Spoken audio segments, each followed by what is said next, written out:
Higala, kumusta? Samtang nagkaguliyang sa sentrong gobyerno, sa tuyo nga gikinahanglang makonvict ang Vice Presidente agi sa impeachment, daghan sa mga katawhan, bisan sa kapungot sa nagakahitabo karon, ang pangutana, kumusta ang mga banay nga hangtod karon hand to mouth pagihapon ang pagpuyo? Ang kaylap nga kakabus nakalimtan na hinuon sa serkos sa politika, bisan pa man pila ka mga poverty alleviation program sa gobyerno. Di nimo makita ang kaseryoso sa pagtubag sa kapobrehon, mao nga sulayan natog balik upang analisar kining butanga tungod kay makita nato nga nagakalapad na ang mga way trabaho hangtod karon, di lang sa mga bag-ong henerasyon, apan apil na ang mga simpleng mga mag-uuma ug mga labor sector. Usa sa atong lakbitan mao ang papel sa World Bank ug International Monetary Fund niining tanan. Nakahinumdum ka ako sa panahon ni Presidente Rodrigo Duterte nga atong gisgutan kaniadto nga gihimong estratehiya ang baruganan nga build aron mupadayon og daghan ang trabaho. Gani na itong mga higayuna, nagakagamay ang mga tao nga imong masuhulan aron mo trabaho sa imong mga balay, sama sa mga karpintero ug mason. Tuatanan sa construction, apan bisan ka na nawala na gani gyud karon. Makita nimo nga nagakagamay ang mga construction projects sa gobyerno ug mga samang proyekto nga inisyatibo sa kagamanan. Kini klarong timailhan sa paghuyang sa bisan ginagmay nga oportunidad sa panginabuhian nga gisaligan unta sa ubang mga industriya. Angay kamo masayod nga ang kapobrehon sa Pilipinas dili lamang nanukad sa usa ka hinungdan, apan sa konektadong issues, mausab nga naay sektor sa ekonomiyang misaka apan wa pod makaabot sa labing kabus nga mga pamilya. Apan una kita mo padayon, mohangyo ako kaninyo nga i-like, i-follow ug i-subscribe kami aron makahibaw kamo sa mga sunod nga mga issues atong sulayag balik ug analisar sa programang Baruganan ang pila ka mga nag-unang rason ngano nga nagpabiling lisod sulbaron ang kapobrehon sa Pilipinas. Una, nagpabiling wa mausab ang kalayo sa gintang sa kinitaan. Sa gisgutan nato sa unang issue, pinakataas nga porsyento sa katawhan sa nasod mo ay nagagunit sa equivalent sa 17% sa kinatibuk ang kita sa nasod. Samtang ang 50% kung katunga sa mga Pilipino aduna lamang equivalent sa 14% sa income sa tibuok nasod. Hinungdan nga unsa man ang paningkamot nga modako ang ekonomiya, ang pila ka mga sobra kaadunahan nga mga pamilya nga kadaghanan naggunit og gahom usab sa politika mao ang unang makabenepisyo sa kalambuan ug dili makapasaka sa kondisyon sa katunga sa katawhan sa tibuok nasod. Ikaduha mao ang sistematiko nga korupsyon sa kagamanan. Ang salapi sa kagamanan nga unta makatabang sa pag-alibyo sa kinabuhi sa daghang katawhan, ilabi na sa mga batakang serbisyo di na maimplementar. Kini lamang gilantugian karon sa sentrong gobyerno. Klaro kayo ang ehemplo nga atong makita, pananglit mga ghost projects.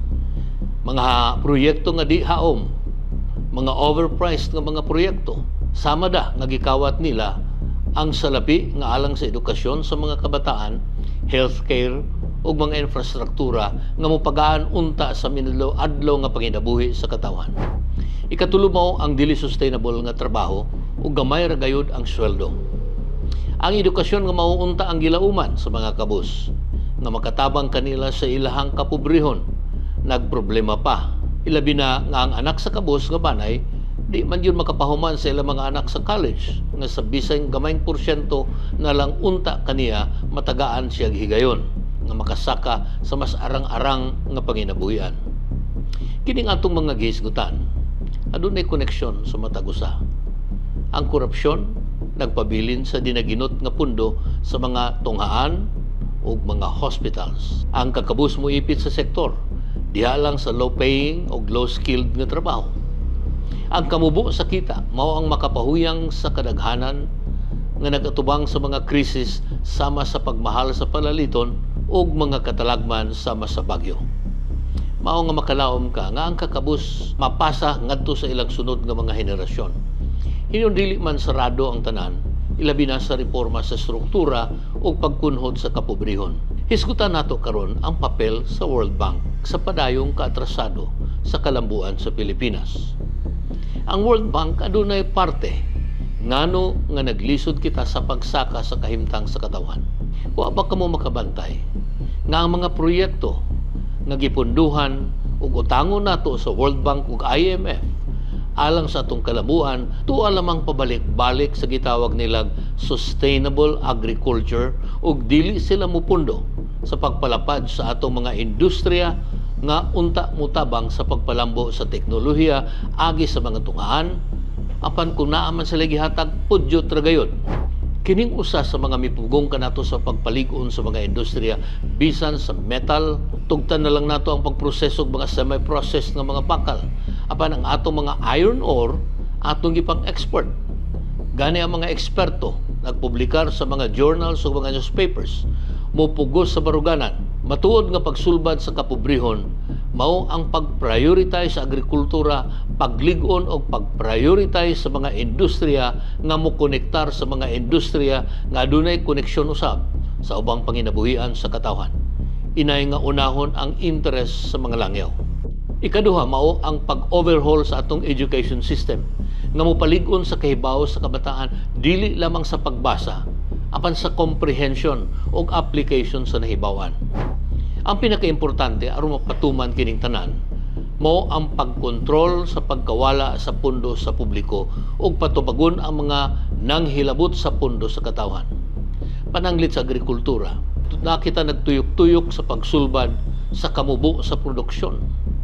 Kahibaw ang tanan, bisan mubo ka grado sa mga mag-uuma ang irigasyon, dako nga butang alang kanila. Apan ngano nga hangtod karon, moderno na ang atong panahon, dili nato maperpekto ang pagpamutang og mga irigasyon ngadto sa mga umahan. Daghang planong pagpamalit og eroplano og bomba apan dili makatukod og daghang mga post-harvest facilities og direktang koneksyon sa mga mag-uuma sa baligyaanan aron mosaka unta ang ilang kinitaan. Wala tagay og prioridad kini. Tingali design kini aron ang katawhang kabus magpabiling magsalig sa mga politiko nga mopalit og boto panahon sa eleksyon. Naapa, dili mo minaw sa 78 milyones ka mga trabahante na sa informal economy nga ginagmay nga mga negosyo nga kung imong subayon ang pagparehistro lang sa gagmay nga kapital nga negosyo lisod-lisuron pa aron makakuha og papeles. Naapay uban, gagmay mga negosyo, mangayo kapag clearance sa mga purok nga wa man gani kana sa proseso. Akong buti pasabot, gilisod-lisod nga unta ang gagmay nga mga negosyo bisag ginagmay makahatag untag oportunidad sa pipila nga makapalit og bisan bugas naman lamang tiog tinapa sa ilahang pamilya. Ang atong manufacturing naara gyud kini sa pag-assemble og mga produkto ug walay training sa mga creative nga mga industries nga makatabang sa pag-abli og panarbaho sa daghan. Ang Vietnam nga 1975 lang nahuman ang giyera, karon makahimo naman gani sila electric car ngang uban nanaga na dinhi sa ato nga gihimong taxi. Kita hangtod karon ang simpleng bisikleta asimbol pa ang gihimo gamit ang puthaw nga imported. Usa sa pinakaimportante aron mapunduhan kining mga gihisgutan nato sa pagpalambo sa katawhan mao ang pag-overhaul sa sistema sa buhis sa Pilipinas. Ang koleksyon nato sa buhis naara sa 16% sa kinatibuk-ang kita sa nasod kumpara sa Vietnam ug Thailand nga moabot og 20%. Kini tungod kay gawas nga dili epesyente ug naay korupsyon sa pagpangolekta sa buhis, nagsalig kita sa value-added tax nga kadaghanan pobreng pamilya ang consumer. Ang mga luxury assets ug mga bahandi sa mga pinakaadunahan mubo kayo og buhis. Kini sa kaon gayud tungod kay daghan sa adunahan mga politiko o suportado sa mga politiko.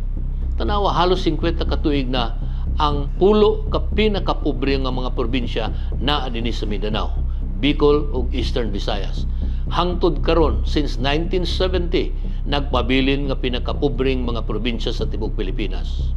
Ang agrarian reform nga mao ang gilauman nga moalsa gikan sa kapobrehon sa daghang mga pamilya. Wala gayud hinuon makapahimulos sa yuta ang katawhan tungod kay inay nga mopalit sila og mga equipment aron motarong sa teknikalidad ug pagtikad sa ilahang yuta naa naman sa pagbayad sa yuta nga naa kaniya ihang ibayad ngadto sa bangko sa gobyerno.